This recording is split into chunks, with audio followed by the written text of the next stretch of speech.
Hello everyone, welcome to day 5 of my history class. और इस class में हम आज मौर्यन एम्पायर से रिलेटेड क्वेश्चंस डिस्कस करने वाले हैं। और इस मौर्यन एम्पायर के बारे में हम थोड़ा सा डिटेल में डिस्कस करेंगे। थोड़े क्वेश्चंस थोड़े से डेप्थ के अंदर होंगे, कुछ एक क्वेश्चंस, सारे नहीं। देखा ऐसा जा रहा है कि अब सारे के सारे कॉम्पिटिटिव एग्जाम्स जो भी हैं ये थोड़ा सा आपके डेप्थ के अंदर नॉलेज टेस्ट कर रहे हैं, क्योंकि कॉम्पिटिशन इतना बढ़ गया है। इसलिए हमारी भी प्रिपरेशन उस हिसाब से होनी चाहिए। इसलिए कुछ एक क्वेश्चंस हम डेप्थ के अंदर कवर करेंगे। तो पहला question, who was the last Mauryan ruler? अंतिम मौर्य शासक कौन था? पहला ऑप्शन बृहद्रथ, दूसरा पुष्यमित्र, तीसरा बिंदुसार या चौथा काल अशोक। तो आपका आंसर है option number A, Brihadratha. Brihadratha was the last Mauryan emperor.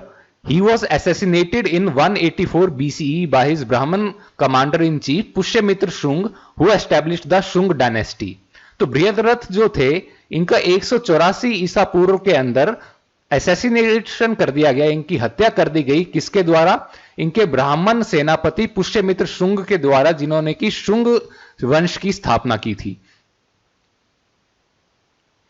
In which year Ashoka exceeded the throne? Ashoka ने किस वर्ष में गद्दी संभाली थी? तो ये इसका करेक्ट आंसर है आपका ऑप्शन नंबर सी, 273 बीसीई, 273 ईसा पूर्व। Ashoka was the greatest Mauryan ruler. Before becoming king, he was the governor of Takshila and Ujjain. His rule extended to the whole of subcontinent except the extreme south. तो ये जो था सबसे महान मौर्य राजा जो थे वो ये थे अशोक।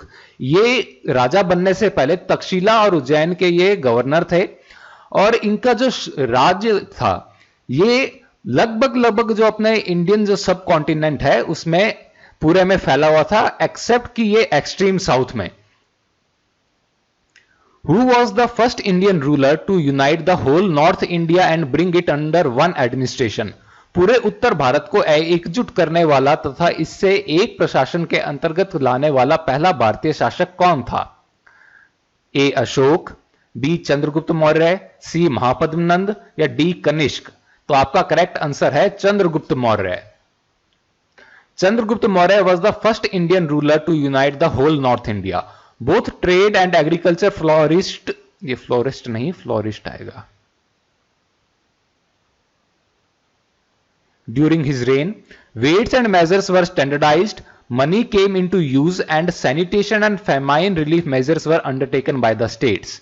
तो चंद्रगुप्त मौर्य, जैसे आपको ध्यान होगा कि ये मौर्य वंश की स्थापना चंद्रगुप्त मौर्य ने की थी, और इन्होंने ही लगभग नॉर्थ इंडिया को, पूरे नॉर्थ इंडिया को पहली बार यूनाइट किया था, जो ये व्यापार और कृषि इनके अंदर बहुत ही ज्यादा उन्नत करे। वेट्स और मेजर्स जो थे, ये वजन के माप करने वाले, इनका जो स्टैंडर्डाइजेशन हुआ, पैसों का चलन हुआ। लेकिन जो सबसे इंपॉर्टेंट चीज है कि जो ये अकाल के राहत के बारे में के प्रति ये जो राज्य ने कदम उठाए थे, आपको ध्यान होगा मैंने कल आपको बताया था कि चंद्रगुप्त मौर्य के टाइम जब भगवान महावीर की मृत्यु होगी, उसके बाद एक भीषण अकाल पड़ा था, जिसकी वजह से कि जैन के दो पंथ बन गए थे, दिगंबर और श्वेतांबर। तो ये उसके बारे में है कि फिर जो ये राज्य था उसने अकाल के जो राहत के लिए काफी कदम उठाए थे। Which was the last edict to be issued by Ashoka? Ashok द्वारा जारी किया गया अंतिम अभिलेख कौन सा था? ये आगे पद की जगह से आप अभिलेख कर लीजिए। लेख कौन सा था? तो क्या कलिंग अभिलेख, भब्रू अभिलेख, स्तंभ अभिलेख सातवां, या महारानी का अभिलेख? तो आपका सही आंसर है सातवां स्तंभ अभिलेख। ये there are 7 pillar edicts in total. The 7th pillar edict is the last edict to be issued by Ashoka. ये एडिक्ट नहीं, एडिक्ट आएगा यहां। Pillar edicts are appendices to the rock edicts. Kaling edicts mention about the Kaling War and the new system of administration after the war. Babru edict talks about Ashoka's faith in Buddhism. Queen's edict refers to Karuvaki, the second queen of Ashoka and mother of his son Tivala. तो देखिए कुल मिला के आपके 7 स्तंभ अभिलेख हैं, और ये सारे सारे सातों स्तंभ अभिलेख क्या काम करते हैं? जो ये शिलालेख अभिलेख है उनके परिशिष्ट की तरह काम करते हैं। और ये जो कलिंग वाला जो अभिलेख है, ये बताता है कलिंग युद्ध के बारे में और युद्ध के बारे में, जो युद्ध के बाद में जो इन्होंने नया शासन का जो तरीका अपनाया उसके बारे में। बब्रू जो अभिलेख है ये बताता है जो अशोक थे उनका जो बौद्ध धर्म में जो विश्वास था उसके बारे में। और जो महारानी का अभिलेख है ये बताता है कारुवाकी के बारे में। ये अशोक की दूसरी पत्नी थी और उनके बेटे तिवला की मां थी। In whose court did Antiochus first sent his ambassador Deimachus. Antiochus प्रथम ने अपने दूत डेमेकस को किसके दरबार में भेजा था? तो इसका करेक्ट आंसर है आपका Bindusara. In whose court did Ptolemy send his ambassador Dionysius. तो इसका भी आंसर आपका है Bindusara. Who among the following rulers patronised the Ajivika sect. Ajivika संप्रदाय को निम्न में से किस शासक ने संरक्षण प्रदान किया था? चंद्रगुप्त मौर्य, अशोक, बिंदुसार या कनिष्क? तो इसका करेक्ट आंसर है बिंदुसार। चंद्रगुप्त मौर्य ने संरक्षण दिया था जैन धर्म को, अशोक ने दिया था बौद्ध धर्म को, बिंदुसार ने दिया आपके आजीविका जो पंथ है उसको, और कनिष्क है जो कुषाण डायनेस्टी के, कुषाण वंश के, उन्होंने दिया था संरक्षण जो बौद्ध धर्म का महायान जो संप्रदाय या पंथ है उसको। हु इनॉग्रेटेड द धम्म यात्राज? गौतम बुद्धा, अशोका, आनंदा या नागसेना? धम्म यात्राओं का उद्घाटन किसने किया था? तो धम्म यात्रा का उद्घाटन किया था अशोक ने अपने जो शासनकाल के 11वें वर्ष में। Ashoka inaugurated the Dhamma Yatra from the 11th year of his reign by visiting Bodh Gaya. He also appointed Dhamma Mahamatras to spread the message of Dhamma. तो जैसा मैंने बताया 11वें वर्ष में किया था, बोध गया जाके किया था, और इन्होंने धम्म महामात्रा जो थे उनको भी अपॉइंट किया था ताकि ये धम्म के संदेश को जगह जगह फैला सकें। Which major rock edict prohibits animal sacrifice? कौन सा प्रमुख चट्टान अभिलेख पशु बलि को प्रतिबंधित करता है? तो यह है major rock edict first. There are 14 major rock edicts. They tell about Ashoka's principle of government and policy of Dhamma. Major Rock Edict fourth talks about non-violence and courtesy to all religions. Major Rock Edict 7 talks about tolerance among all sects, and the 8th one talks about Dhamma Yatras. तो कुल 14 शिलालेख हैं जो कि बताते हैं कि अशोक का जो राज्य की क्या पॉलिसी थी और उसके धर्म की क्या पॉलिसी थी।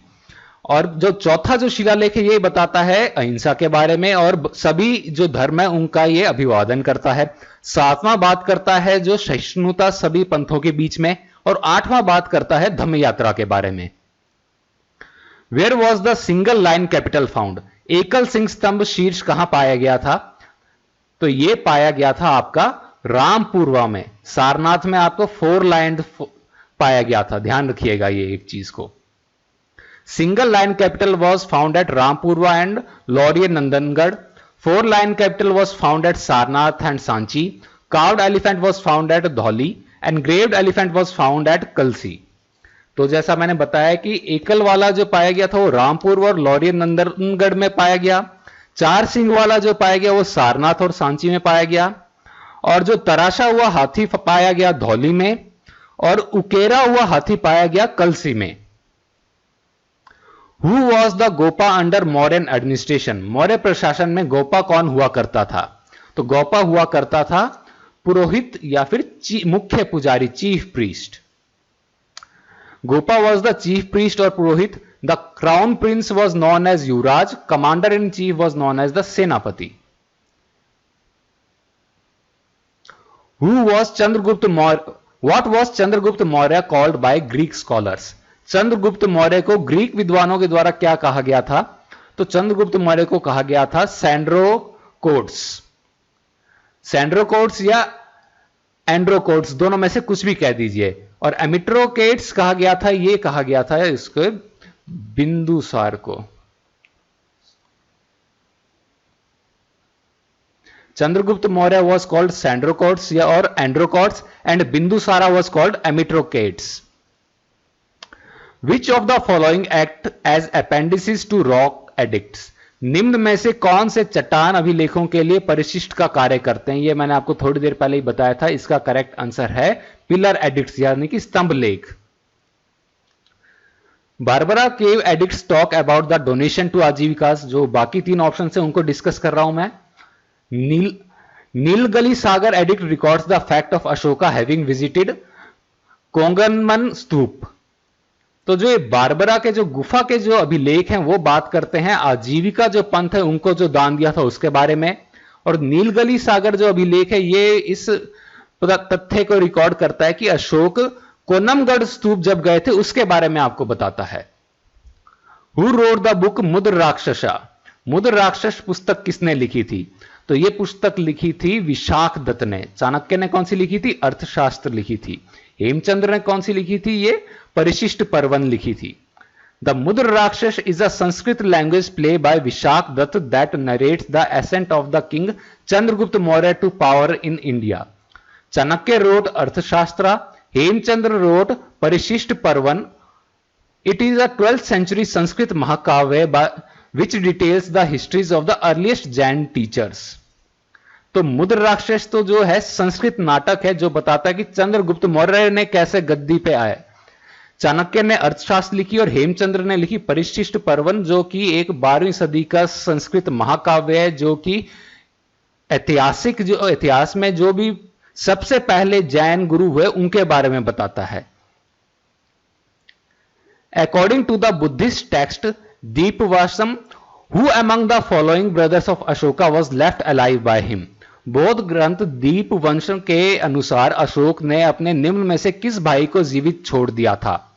ए सुशीमा, बी तिस्सा, सी दोनों, डी दोनों में से कोई सही नहीं। तो करेक्ट आंसर है Tissa. Buddhist text Deepvasam says that Ashoka usurped the throne after killing 99 brothers, leaving only the youngest one alive whose name was Tissa. The struggle for power lasted for 4 years. तो ये जो Buddhist जो ग्रंथ है दीपवासम, ये कहता है कि अशोक ने गद्दी पे आने के लिए अपने 99 भाइयों को मारा और केवल एक जो सबसे यंग था, जो सबसे छोटा था, उसको जीवित छोड़ दिया, जिसका नाम था तिस्सा। और ये जो राजगद्दी के लिए जो ये द्वंद्व चला, प्रतिद्वंदी आपस में जो झगड़ा चला, ये 4 सालों तक चला। What do Buddhist text Dipavamsa and Mahavamsa chronicle about. बौद्ध ग्रंथ दीपवंश और महावंश किसका वृत्तांत करते हैं? तो अभी मैंने दीपवासम का जिक्र किया था, ये तो थोड़ा सा जिक्र इसके अंदर की गद्दी पे कैसा इसके बारे में है, लेकिन मेन जो चीज इन दोनों में मिलेगी वो है Ashoka's role in spreading Buddhism in Sri Lanka. Sri Lanka में बौद्ध धर्म के प्रसार में अशोक की जो भूमिका है उसके बारे में ये मेनली बताते हैं। Which inscription records the fact of Ashoka having visited कोनमगम स्तूप? ये मैंने थोड़ी देर पहले ही आपको बताया था। इसका आंसर है आपका निगली सागर। निगली सागर। Ashoka visited Konamgam Stupa in the 15th year of his rule. Nigali Sagar inscription records this fact. तो नीलगली सागर के अंदर ये फैक्ट रिकॉर्ड है कि ये अपने राज के 15वें साल के अंदर ये कोनमगम स्तूप पे गए थे महाराज Ashok. Borobudur is the site of. Borobudur किसका स्थल है? Huge temple of Vishnu and Shiva in Java built in AD 12th century। Java में विष्णु और शिव का एक विशाल मंदिर जिसका निर्माण 12वीं सदी में किया गया था। An enormous stupa in Java built in AD 8th century। Java में स्थित एक विशाल का स्तूप जिसका निर्माण 8वीं सदी में किया गया था। Magnificent palace of Chola king in Tamil Nadu. Tamil Nadu में चोल शासकों का एक भव्य महल, या इनमें से कोई नहीं? तो आपका करेक्ट आंसर है option number B, an enormous stupa in Java built in AD 8th century। Java में स्थित एक विशाल का स्तूप जिसका निर्माण 8वीं सदी में किया गया था।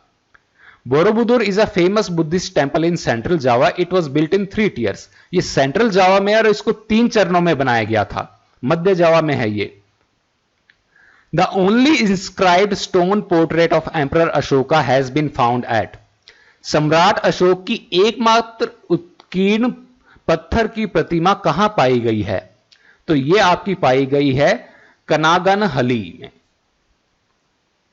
ये कनागनहली कहां पे है? ये भीमा नदी के किनारे गुलबर्ग जो डिस्ट्रिक्ट है उसमें है, कर्नाटक में। The highly polished monolithic Ashokan pillars were carved out of single pieces of buff colored sandstone, usually mined आएगा from the quarries of। बेहद चमकदार अखंड अशोक स्तंभ बादामी रंग के बलुआ पत्थर के एकल टुकड़ों में से तराशे गए हैं। उन्हें आमतौर पर कहां की खदानों से प्राप्त किया गया था? तो यह किया गया था चुनार की खदानों से, मिर्जापुर उत्तर प्रदेश से। Which among the following materials were used for minting coins during the rule of the Mauryas? Maurya शासकों के शासनकाल में सिक्कों को ढालने के लिए निम्न में से किन सामग्रियों का प्रयोग किया गया था? तो इसका करेक्ट आंसर आपका है सिल्वर एंड कॉपर, चांदी और तांबा। The Dhamma propagated by Ashoka was the tenets of Buddhism. Ashok द्वारा प्रचारित धम्म क्या था? बौद्ध धर्म का सिद्धांत, या a mixture of philosophies of Ajivikas and Charvakas. Ajivika तथा चार्वक दोनों के जो दर्शनों का एक मिश्रण। System of morals consistent with the tenets of most of the sects of the time. उस समय के अधिकांश संप्रदायों के सिद्धांतों के अनुरूप नैतिक मूल्यों की एक प्रणाली, या the religious policy of the state, या राज्य की धार्मिक नीति। तो इसका करेक्ट आंसर है ऑप्शन नंबर सी। अशोक का ये सोचते हैं कि अशोक ने कि अगर बौद्ध धर्म अपना लिया था तो क्या इन्होंने खाली बौद्ध धर्म का ही प्रचार किया? लेकिन ऐसा नहीं है।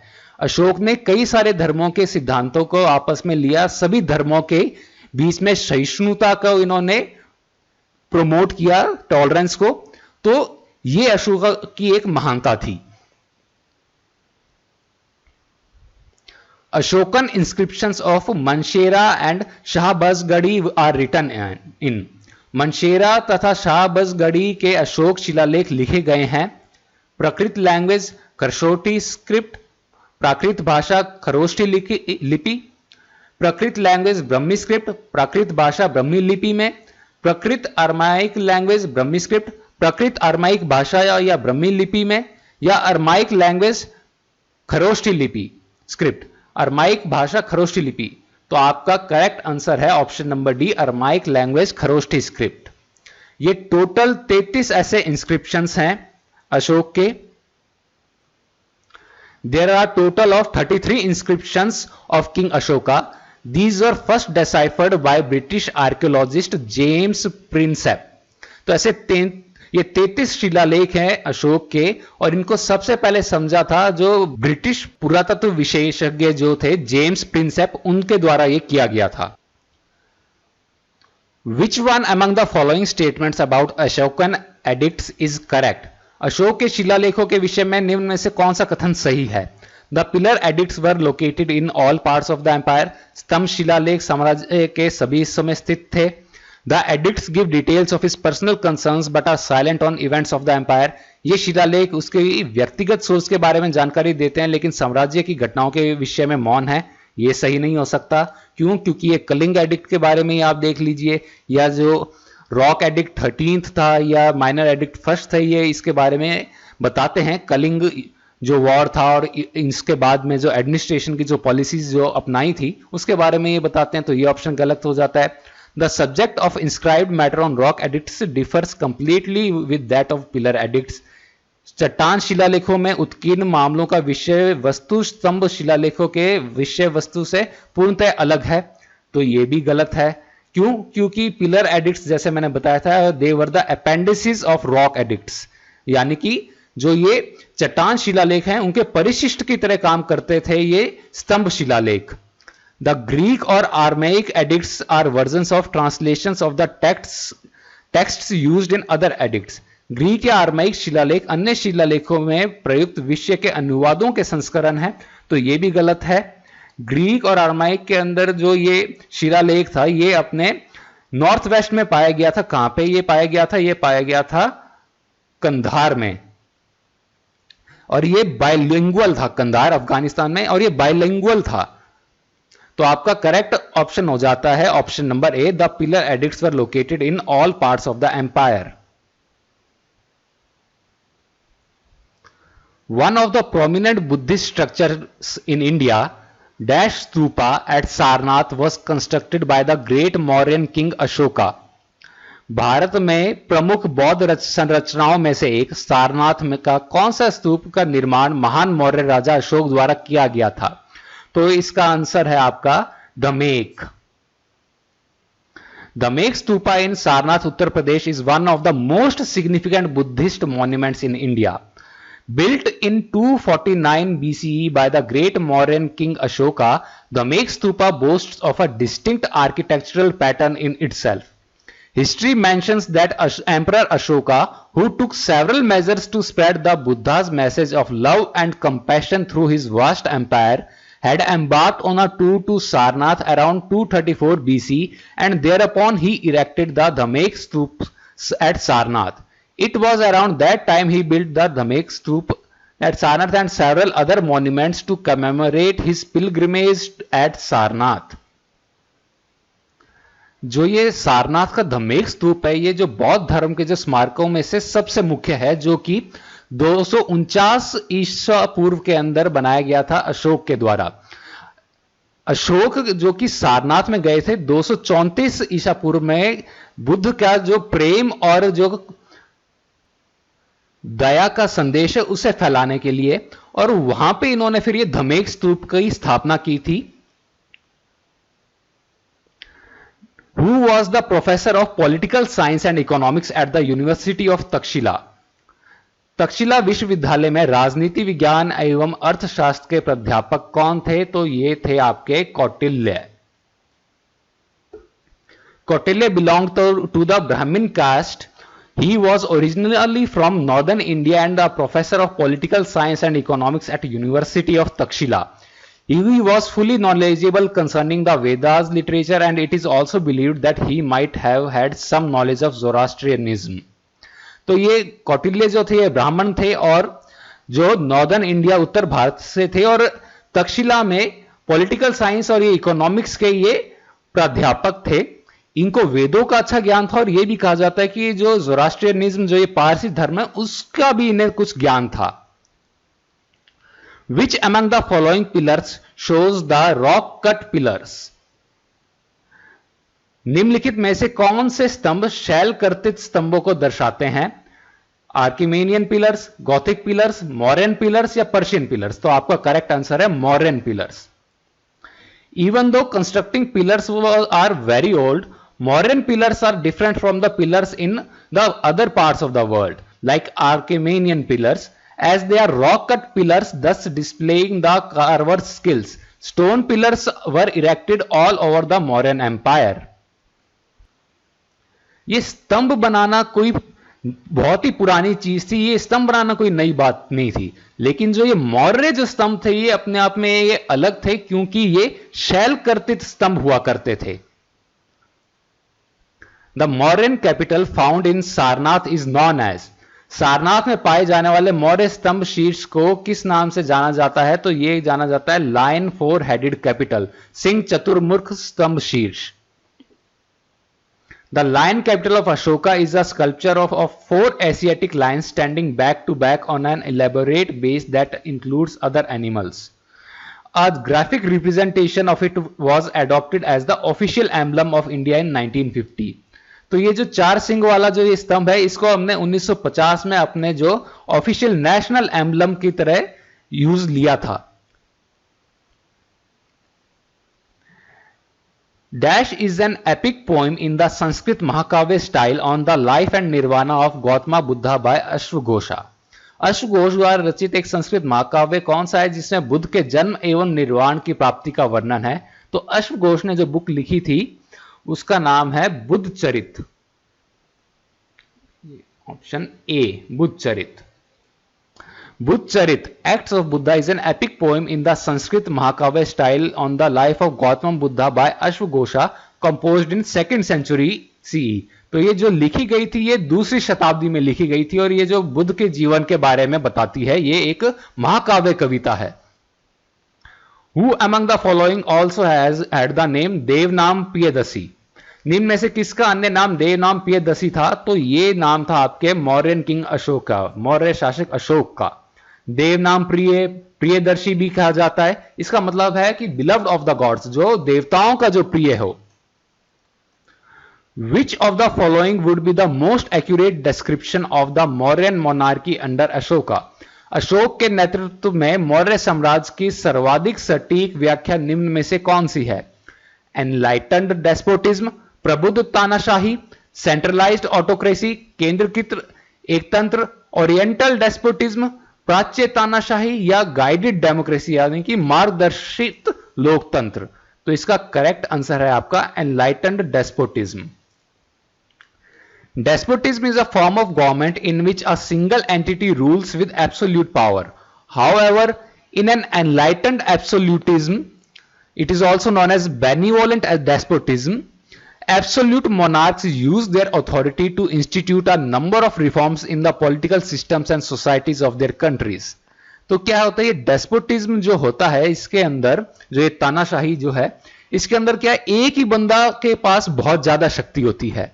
लेकिन जो प्रबुद्ध जो तानाशाही है, इसके अंदर क्या होता है कि ये जो आपका जो शासक होता है ये उदार होता है और ये कई सारे इसके आपके जो सोसाइटी है उसके अंदर रिफॉर्म्स लेके आता है. In Mauryan dynasty Kalinga war took place in the year. Maurya वंश में कलिंग युद्ध किस वर्ष में हुआ था? तो यह हुआ था आपका 261 ईसा पूर्व में. In the Mauryan dynasty, Kaling War took place in the year 261 BC.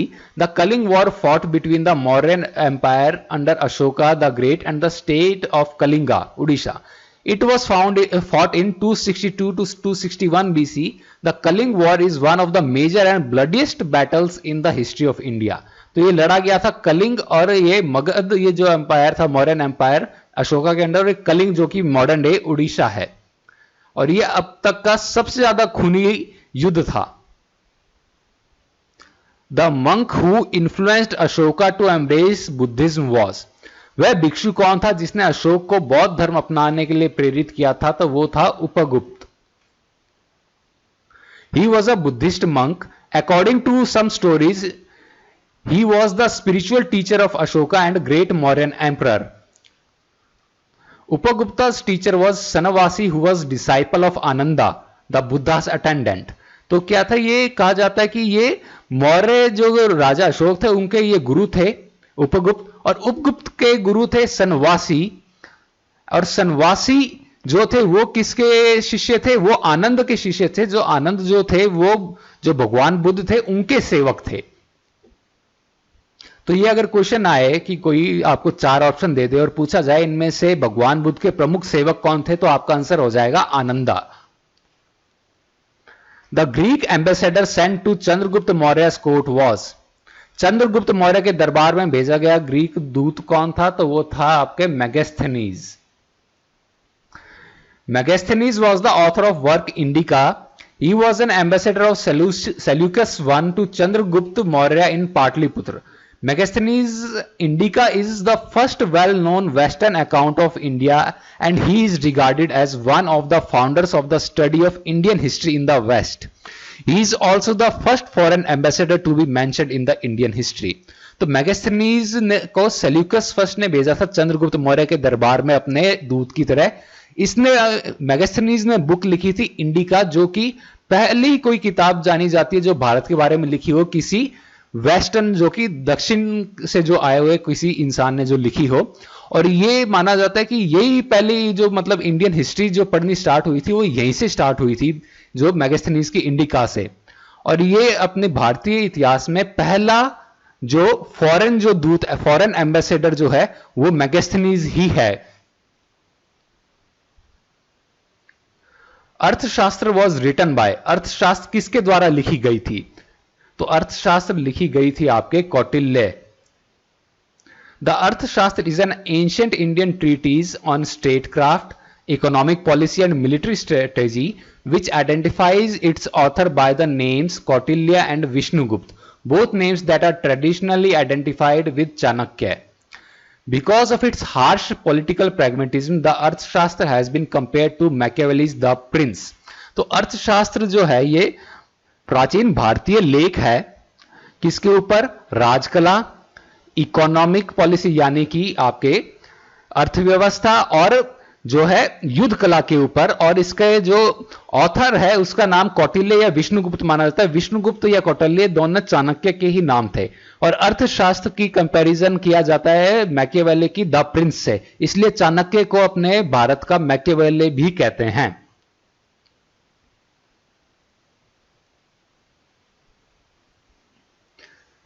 Seleucus Nicator was defeated bye, Seleucus Nicator को किसने पराजित किया था? तो वो थे मैंने अभी आपको कई बार बता चुका हूं, Chandragupta Maurya. He was defeated by the emperor of India Chandragupta Maurya and accepted a matrimonial alliance for 500 elephants after ceding the territories considered as part of India. तो ये जब चंद्रगुप्त मौर्य से हार गया तो इसने 500 हाथी दिए, अपनी पुत्री की शादी करा दी चंद्रगुप्त मौर्य से, और जो भी पार्ट, जो इसकी टेरिटरी का जो भी पार्ट इंडिया का हिस्सा माना जाता था वो चंद्रगुप्त मौर्य को दे दिया। Bindusara sent Ashoka to quell the rebellion in, Bindusar ने अशोक को कहां का विद्रोह का दमन करने के लिए भेजा था? तो वो है आपका आंसर तक्षशिला। अशोक बहुत ही बढ़िया एडमिनिस्ट्रेटर था, तो इसलिए बिंदुसार ने भेजा वहां पे, क्योंकि वहां पे रेबिलियन हो गया था, तो कि अशोक वहां पे जाए और शांत कर दे उसको। Who among the following foreigners was first to visit India, निम्न में से कौन सा विदेशी सबसे पहले भारत आया था? हेनसांग, मेगास्थनीज, इत्सिंग या फाहेन? तो करेक्ट आंसर है मेगास्थनीज। हेनसांग आपको ध्यान होगा हर्षवर्धन के टाइम में आया था, और फाहेन आया था चंद्रगुप्त सेकंड यानी कि विक्रमादित्य के टाइम में। Who amidst the following was wife of Emperor Ashoka who influenced him? निम्न में से कौन सम्राट अशोक की पत्नी थी जिसने उसे प्रभावित किया था? तो इसका करेक्ट आंसर है Kaurwaki, option D. Kaurwaki is the only queen of Ashoka known from his own inscriptions. She is mentioned in an edict inscribed on a pillar at Allahabad, Queen's Edict. She was also the mother of Ashoka's son Prince Tivala. कुरुवाकी का ही एक रानी है जिसका जिक्र अशोक के जो inscription है उससे मिलता है। कौन से इंस्क्रिप्शन में मिलता है? ये इलाहाबाद के जो स्तंभ है उसमें मिलता है। ये क्वीन का जो अभिलेख है, जो महारानी अभिलेख है, वो इन्हीं के बारे में है। और जैसा मैंने बताया था, ये जो अशोक का पुत्र तिवला था उनकी ये माता थी। With which of the following centers of learning Chanakya, the famous teacher of Chandragupta Maurya, was associated? Chandragupta Maurya के प्रसिद्ध गुरु चाणक्य का संबंध शिक्षा के निम्न में से किस केंद्र के साथ था? तो ये आप देखिएगा नालंदा और विक्रमशिला। ये नालंदा आई थी गुप्त शासनकाल में, विक्रमशिला आई थी ये जो पाल वंश में। तो ये दोनों तो हो ही नहीं सकते, ये कोई सा भी ऑप्शन नहीं हो सकता, सिर्फ एक ही ऑप्शन हो सकता है जो वो है Takshashila. Arrange the following Magadhan dynasties in chronological order, निम्नलिखित मगध वंशों को कालानुक्रम में व्यवस्थित कीजिए। तो सबसे पहले कौन सी आई थी? तो आपको ध्यान होगा सबसे पहले आई थी हर्यंका, ठीक है। उसके बाद हर्यंका के जो आखिरी जो था रूलर वो था नागदशक, जिसकी की हत्या कर दी थी शिशुनाग ने और हटा दिया शिशुनाग ने। और किस वंश की स्थापना की थी? वो की थी शिशुनाग की। शिशुनाग के बाद आपके आया था नंदवंश। नंदवंश के बाद धननंद को हटाया था आपके चंद्रगुप्त मौर्य ने। और कौन से धर्म की स्थापना की, कौन से वंश की स्थापना की थी? वो थी मौर्य। तो आपका करेक्ट आंसर हो जाएगा fourth, second, first and third. तो आपका करेक्ट आंसर है ऑप्शन सी। तो ये जैसे मैंने आपको बताया था, आप देख सकते हैं प्रॉपर क्रोनोलॉजी इसकी यहां पे है। ये the Greeks were driven out of India by, यूनानियों को भारत से किसके द्वारा खदेड़ा गया था? तो वो था चंद्रगुप्त मौर्य। सेल्यूकस को इन्होंने हराया था और उसके बाद खदेड़ दिया था। सेल्यूकस यहां पे 305 ईसा पूर्व में आया था। Seleucus Nicator in the year 305 BC came to India and apparently occupied territory as far as the Indus and eventually waged a war with Mauryan Emperor Chandragupta Maurya. His Indian campaign, however, was a failure. तो ये 305 ईसा पूर्व में आया और यहां सिंधु नदी तक इसने जो है मतलब कि टेरिटरीज को जीत लिया और चंद्रगुप्त मौर्य के खिलाफ युद्ध छेड़ दिया, लेकिन ये युद्ध में हार गया और यहां से इसे जाना पड़ा। Which of the following dynasty succeeded the Mauryas? Maurya वंश का अनुगामी निम्न में से कौन सा वंश था? तो वो आपका कौन सा था? वो था शुंग। वंश। पुष्यमित्र शुंग ने इसको फाउंड किया, एस्टेब्लिश किया था। The Shunga empire was an ancient Indian dynasty from Magadha that controlled vast areas of Indian subcontinent from around 187 to 78 BCE. It was established by Pushyamitra Shung who murdered the last Mauryan king Brihadratha. तो बृहद्रथ की हत्या करके पुष्यमित्र शुंग ने 187 ईसा पूर्व में शुंग जो वंश है उसकी स्थापना की थी, जो कि 78 ईसा पूर्व तक चला था। Which one of the following is the principal source of information on the Ashoka's campaign against Kalinga? Kalinga के विरुद्ध अशोक के अभियान के बारे में जानकारी का प्रमुख स्रोत निम्न में से कौन सा है? तो ये आपका है चट्टान अभिलेख 13वां चट्टान अभिलेख, rock edict 13th। Which of the following does not have a stupa? निम्न में से किस स्थान पर स्तूप नहीं है? तो वो आपका करेक्ट आंसर है रांची। बाकी तीनों जगहों पे स्तूप है। The great stupa at Sanchi was built by Mauryan Emperor Ashoka. The Dhamek stupa in Sarnath is thought to be the oldest stupa in existence. The stupa at Bharut is between Allahabad and Jabalpur, situated in the erstwhile Nagaur state of Madhya Pradesh. तो जो सांची का जो महान स्तूप है, ये कहा जाता है कि ये अशोक महान ने बनाया था। दमेक स्तूप कहा जाता है कि ये सबसे पुराना स्तूप है, और ये बरहुत का जो स्तूप है ये इलाहाबाद और जबलपुर के बीच में है। कहां पे? ये भूतपूर्व नगौड़ जो राज्य है मध्य प्रदेश के अंदर, वहां पे है। Ashoka spread Buddhism all over India and Ceylon by. Ashoka ने समूचे भारत और सेलोन में बौद्ध धर्म का प्रचार कैसे किया था? सेलोन मतलब कि आज मॉडर्न डे श्रीलंका, ये ध्यान रखना आप। तो कैसे किया था प्रचार? टीचिंग्स एंड तीर्थन्स, त्रिरत्न की शिक्षा देके, सेंडिंग द धर्म महामात्रास, धर्म महामात्रों को भेजकर, वेजिंग वॉर, युद्ध छेड़कर, या बिकमिंग अ बुद्धिस्ट मॉन्क, या बौद्ध भिक्षु बनकर। तो करेक्ट आंसर है इसका सेंडिंग द धर्म Mahamatras. In which rock edict Ashoka mentions about the casualties of Kalinga war and declares the renunciation of war? Kalinga युद्ध में हुई हताहतों तथा युद्ध त्याग की घोषणा का उल्लेख अशोक ने किस चट्टान अभिलेख में किया है? तो जैसे वो था मेजर रॉक एडिक्ट 13 था, लेकिन वो तो ऑप्शंस में नहीं है। तो और कौन से के अंदर था? तो ये दूसरा जो है ये था माइनर रॉक एडिक्ट फर्स्ट। मैंने ये क्वेश्चन इसीलिए यहां पे दिया है और कुछ गैप के बाद दिया है ताकि आपको ये दोनों याद हो जाएं। Rock Edict 13 and Minor Rock Edict first states that the human sufferings and mass killings due to the Kaling War prompted Ashoka to take Buddhist religion and to adopt the path of Dhamma Vijay and of Ahimsa. तो जैसे मैंने बताया था rock edict 13 और minor rock edict first, ये बताते हैं कि ऐसा कलिंग वॉर में कितनी मतलब की क्षति हुई थी, इंसानों की कितनी जानें गई थी, क्या क्या नुकसान हुए थे, ये सारा सारा, और इससे कैसे हृदय परिवर्तन हुआ अशोक का, और उन्होंने बौद्ध धर्म अपना लिया, और मतलब धम्म विजय मतलब कि बिना मतलब कि धर्म यानी कि धर्म के थ्रू विजय प्राप्त करना, और अहिंसा को अपना लिया था इसके बाद इन्होंने। The original founder of the manuscripts and editor of Kautilya's Arthashastra was. Kautilya की अर्थशास्त्र की पांडुलिपि के वास्तविक खोजकर्ता तथा संपादक कौन थे? तो वो थे आपके आर समाजशास्त्री। ये इन्होंने 1905 में इनकी ये डिस्कवरी कर ली थी। In 1905 R Ramashastri discovered and R Samashastri आएगा, रमाशास्त्री नहीं, Samashastri discovered and published the Arthashastra an ancient Indian treatise on statecraft. He transcribed, edited and published the Sanskrit edition in 1905. He proceeded to translate it into English, publishing it in 1915. तो 1905 में इनको ये मिले थे ये, और इन्होंने इसे पब्लिश कर दिया। 1909 में इन्होंने इसका संस्कृत का जो संस्करण है वो पब्लिश मतलब कि जो पब्लिश कर दिया, और 1915 में इसका इंग्लिश का भी ये इन्होंने एडिशन पब्लिश कर दिया। Which script was used in Ashoka's inscriptions? ब्रह्मी, देवनागरी, गुरुमुखी या संस्कृत? तो करेक्ट आंसर इनमें से हो गया ब्रह्मी। Most of Ashokan inscriptions in the eastern parts of the Mauryan Empire were written in Magadhi language using the Brahmi script. Kharosthi script was used in the north western parts of his empire. The Brahmi script was deciphered in 1837 by James Prinsep.